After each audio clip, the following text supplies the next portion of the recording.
નમસ્કાર, આપ જોઈ રહ્યા છો TV9 10 સુધીમાં આપનું સ્વાગત છે। શું છે જગદીશ? સમાચારની શરૂઆત અને સૌથી પહેલા એક મહત્વપૂર્ણ સમાચાર આવી રહ્યા છે તેના પર એક નજર કરી લઈએ। સમાચાર બનાસકાંઠાથી આવી રહ્યા છે। બિગ વોલ પર એ બ્રેકિંગ ન્યૂઝ ફ્લેશ કરવામાં આવે। સમાચાર જે છે તે બનાસકાંઠાથી છે। મલાણ ગ્રામ પંચાયતને લઈને મામલો જે છે તે સામે આવ્યો છે। આપ એ તમામ વિગતો મેં આપને બતાવવા જઈ રહ્યા છે। મલાણ ગ્રામ પંચાયતના સભ્ય અને સભ્યના પતિ સકંજામાં આવી ચૂક્યા છે। ખાનગી હોટલમાં બે મહિલા સભ્ય અને તેમના પતિએ 2 લાખની સ્વીકારી લાંચ।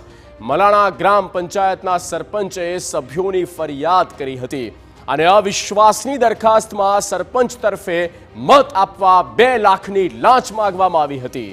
ગ્રામ પંચાયતના સભ્ય પતિનો એસીબીએ રંગે હાથ ઝડપી પાડ્યા છે।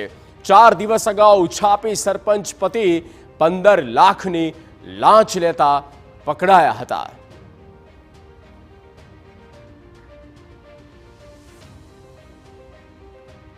તો બનાસકાંઠાના મલાણા ગ્રામ પંચાયતના સભ્ય અને સભ્યના પતિ સકંજામાં આવ્યા છે।